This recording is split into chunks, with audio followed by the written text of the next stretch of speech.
Ақмола облысы Жақсы ауданының Запорожье орта мектебінің 6 А сынып оқушысы Еспанов Рашид. Мен өлең сөздің патшасы, сөз саясаты, абай өлеңдерін оқу ченезіне қатысамын. Ғылым таппай мақтанба.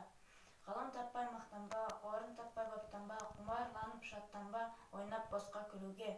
5 нәрседен қашық бол, 5 нәрсеге асық бол, адам болам десеңіз, тілеуін өмірін алдында, оған қайғы жесеңіз, өсек өтірік мақтаншақ, еріншек бекер мал шашпақ, 5 дұшпанын білсеңіз, талап еңбек терең ой, қанағат рақым ойлап қой, 5 асыл іс көнсеңіз, жамандық көрсең нафратлы, суытып көңіл тыйсаңыз, жақсылық көрсең ғибратлы, оны ойға жисаңыз, ғалым болмай немене, балалықты қисаңыз, болмасаңда ұқсап бір ғалымды көрсеңіз, ондай болмақ қайда деп айтпа ғылым сүйсеңіз, сізге ғылым кім берер, жанбай жатып сөнсеңіз, дүние де өзі, мал да өзі, ғылымға көңіл берсеңіз.